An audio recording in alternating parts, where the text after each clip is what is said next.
ನಮಸ್ಕಾರ ವೀಕ್ಷಕರೇ, ಮೆಂಡು ನ್ಯೂಸ್ ನೆಟ್ವರ್ಕ್ಗೆ ಸ್ವಾಗತ. ನಾನು ನಿಮ್ಮ ನಿಶಾಂತ್ ಗೌಡ. ನಾವು ನಿನ್ನೆ ಅಷ್ಟೇ ಹೇಳಿದೆ, ಏನು ಆ ಚಾರ್ಜ್ ಶೀಟ್ನ ಸಬ್ಮಿಟ್ ಮಾಡ್ತಾರೆ ನಿನ್ನೆ ಅಂತ. ಅದು ನಿನ್ನೆ ಸಹ ಸಬ್ಮಿಟ್ ಆಗಿದೆ. ಏನೋ 3991 ಶೀಟ್ಗಳಿರುವ ಚಾರ್ಜ್ ಶೀಟ್ ನಿನ್ನೆ ಕೋರ್ಟ್ಗೆ ಸಬ್ಮಿಟ್ ಮಾಡಿದ್ದಾರೆ.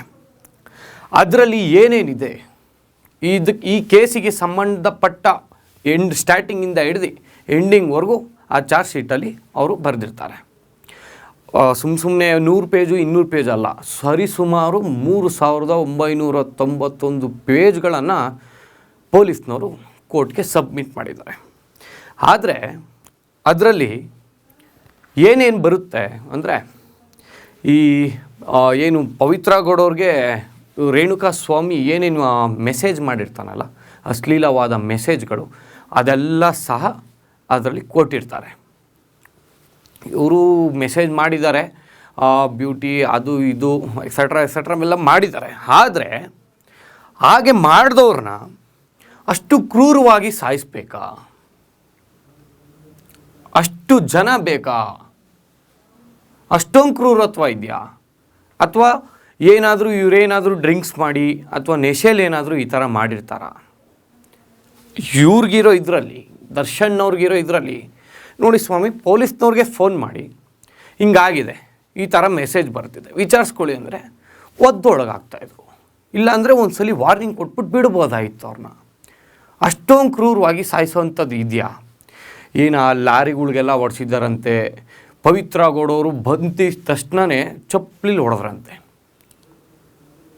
ಚಪ್ಪಲಿಲಿ ಹೊಡೆದಾದ್ಮೇಲೆ ದರ್ಶನ್ನವರು ಸಹ ಹೊಡೆದಿದ್ದಾರೆ ಅಂತ ನಮಗೆ ಮಾಹಿತಿ ಬರ್ತಾ ಇದೆ. ಆದರೆ ಅಷ್ಟೆಲ್ಲ ಆದಮೇಲೆ ಅವ್ರಿಗೆ ಅಶ್ಲೀಲ ಮೆಸೇಜ್ಗಳನ್ನು ಕಳಿಸಿರ್ತಾರೆ, ಹೌದು ಇಲ್ಲ ಅಂತ ಅಲ್ಲ. ಈಗ ಯಾವುದೇ ಹೆಣ್ಮಕ್ಳು ಕಳಿಸ್ಲಿ ಅಥವಾ ಬೇರೆ ಯಾರಿಗಾನ ಆಗಲಿ, ಅದು ತಪ್ಪೇ, ಇಲ್ಲ ಅಂತ ಅಲ್ಲ.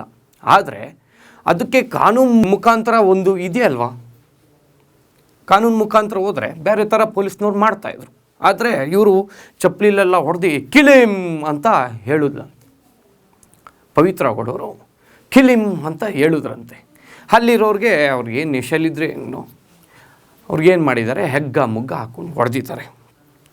2 ಲಾರಿ ಏನು ಪಟ್ಟಣಗೆರೆ ಶೆಡ್ಡಲ್ಲಿದ್ದಂಥ ಲಾರಿಗಳು 2 ಲಾರಿಗೂ ಮಕ ಇಟ್ಕೊಂಡು ಜಜ್ಜಿದಾರಂತೆ. ಅದೇನು ನಿಜನೋ ಇಲ್ವೋ ಗೊತ್ತಿಲ್ಲ, ಹಾಗಂತ ಮಾಹಿತಿ ಬರ್ತಾ ಇದೆ. ಮತ್ತೊಂದು ಕಡೆ ನಿನ್ನೆ ಎಲ್ಲ ಚಾರ್ಜ್ ಶೀಟ್ ಸಬ್ಮಿಟ್ ಆಗಿದೆ. ಚೇರ್ ಕೇಳಿದ್ರು. ಈಗ ನಮ್ಮ ಬೆಂಗಳೂರಲ್ಲಿ ಕೇಂದ್ರೀಯ ಕಾರಾಗೃಹದಲ್ಲಿದ್ದಂಥ ದರ್ಶನ್ ಅವರು ಇವಾಗ ಬಳ್ಳಾರಿಗೆ ಶಿಫ್ಟ್ ಆಗಿದ್ದಾರೆ. ಅಲ್ಲಿ ಅವ್ರಿಗೆ ಏನೋ ಬೆನ್ನೋವು ಇರೋಂಥ ಕಾರಣ ನಾವು ನಿನ್ನೆ ಅಷ್ಟು ಹೇಳ್ದು ಚೇರ್ ಕೇಳಿದ್ರು ಅಂತ. ಸರಿ ಹೋಯಿತು, ಓಕೆ, ಚೇರ್ ಕೊಟ್ಟಿದ್ದಾರೆ. ಆದರೆ ಅವರು ಚೇರ್ಗಂತ ಅಲ್ಲ, ನನಗೆ ಟಿ ವಿ ಬೇಕು, ಮೊಬೈಲ್ ಬೇಕು ಅಂತ ಕೇಳಿದ್ದಾರೆ. ವೀಕ್ಷಕರೇ, ನಿಮಗೆ ಮೇಯ್ನಾಗಿ ಒಂದು ಹೇಳ್ತೀನಿ, ಇವರಿನ್ನೂ ಕೈದಿ ಆಗಿಲ್ಲ, ಇವರಿನ್ನೂ ವಿಚಾರಣಾ ಕೈದಿ. ವಿಚಾರಣಾ ಕೈದಿಗಳಿಗೆ ಏನು ಮಾಡ್ತಾರೆ ಅಂದರೆ, ವೀಕ್ಲಿ 2 times ಫೋನ್ನ ಕೊಡ್ಬೋದು. ಅದು ಆದೇಶ ಇದೆ, ಕೋರ್ಟ್ ಮುಖಾಂತರ ಆದೇಶ ಇದೆ. ಓನ್ಲಿ ಫಾರ್ ವಿಚಾರಣಾ ಕೈದಿ ಮಾತ್ರ 10 ನಿಮಿಷ 2 ವಾರಕ್ಕೆ 2 ಸಲ 10 ನಿಮಿಷ ಕೊಡ್ತಾರಂತೆ. ಅದೇ ಥರ ನಿನ್ನೆ ಸಹ ದರ್ಶನ್ ಅವ್ರಿಗೆ ಕೊಟ್ಟಿದ್ದಾರೆ ಫೋನ್ನ.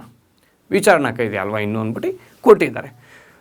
ಫೋನ್ ಕೊಡ್ತಿದ್ದಂಗೆ 10 ನಿಮಿಷ ವಿಜಯಲಕ್ಷ್ಮಿ ಅವ್ರ ಜೊತೆ ಮಾತಾಡಿದಾರಂತೆ. ಅದು ಏನೇನು ಮಾತಾಡಿದ್ರು ಅದು ಪರ್ಸ್ನಲ್ಲು. ಇನ್ನು ಇದು ವಾರದಲ್ಲಿ 2 ದಿನ ಆದರೆ ಇದು ಫಸ್ಟ್ ಟೈಮ್ ನಿನ್ನೆ ಆಗೋಯ್ತು. ಇನ್ನೂ ಒಂದು ಸಲ ಇದೆ ಫೋನಲ್ಲಿ ಮಾತಾಡೋಕ್ಕೆ ಅವಕಾಶ, ಓನ್ಲಿ ಫಾರ್ 10 minutes. ಅಂದರೆ ವೀಕ್ಲಿಗೆ 20 minutes ಕೊಡ್ತಾರಂತೆ. ಅದು ಕೋರ್ಟಿನ ಆದೇಶ ಮೂಲಕ. ಟಿ ವಿ ಕೇಳಿದಾರಂತೆ, ಅದು ಟಿ ವಿ ಕೊಡ್ತಾರೋ ಇಲ್ವೋ ಗೊತ್ತಿಲ್ಲ. ಫೋನ್ ಕೊಟ್ಟಿದ್ದಾರೆ, ಆದರೆ ಫೋನು ಅವ್ರು ಸ್ವಂತವಾಗಲ್ಲ, ವೀಕ್ಲಿ 2 times ಕೊಡ್ತಾರೆ. ಆದರೆ ಈಗ ಬರ್ತಾ ಇರೋ ಮಾಹಿತಿ ಪ್ರಕಾರ ನೆನ್ನೆ ಚಾರ್ಜ್ ಶೀಟ್ ಸಬ್ಮಿಟ್ ಆಯಿತು. ಇವತ್ತು ವಿಜಯಲಕ್ಷ್ಮಿಯವರು ಲಾಯರ್ ಮುಖಾಂತರ ಬಳ್ಳಾರಿಗೆ ತಲುಪಲು ಸಾಧ್ಯ ಇದೆಯಂತೆ. ಯಾಕಂದರೆ ನೆನ್ನೆ ಚಾರ್ಜ್ ಶೀಟ್ ಸಬ್ಮಿಟ್ ಆಗಿದೆ.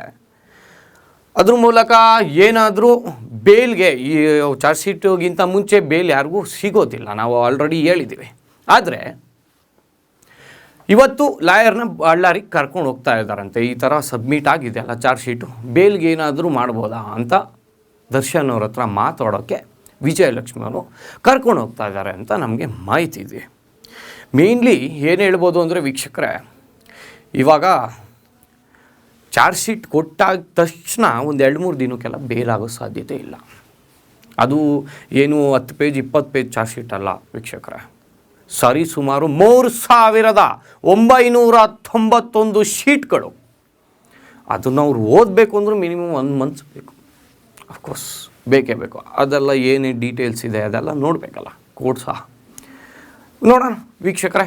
ಏನಾದರೂ ಇವ್ರಿಗೆ ದರ್ಶನ್ ಅವ್ರಿಗೆ ಬೇಲಾಗಿ ಗಣೇಶ್ ಹಬ್ಬದಷ್ಟೊತ್ತಿಗೆ ಏನಾದರೂ ಅವರು ಈಚೆ ಬಂದರೆ, ನಾಳೆ ನಾಡ್ದಲ್ಲಿ ಈಚೆ ಬಂದರೆ ಮನೆಯವ್ರ ಜೊತೆ ಕೂತ್ಕೊಂಡು ಸಂಭ್ರಮ ಮಾಡ್ತಾರೆ ಗಣೇಶನ ಹಬ್ಬನ. ಇಲ್ಲ ಅಂದರೆ ಜೈಲಲ್ಲಿ ಕೂತ್ಕೊಂಡು ಕೈದಿಗಳ ಜೊತೆ ಗಣೇಶನ ಹಬ್ಬ ಸಂಭ್ರಮ ಮಾಡ್ತಾರೆ.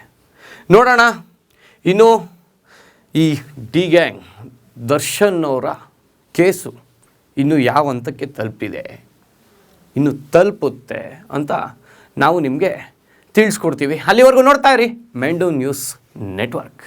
ಮೆಂಡು ನ್ಯೂಸ್ ನೆಟ್ವರ್ಕ್, ಸತ್ಯದ ಕನ್ನಡಿ.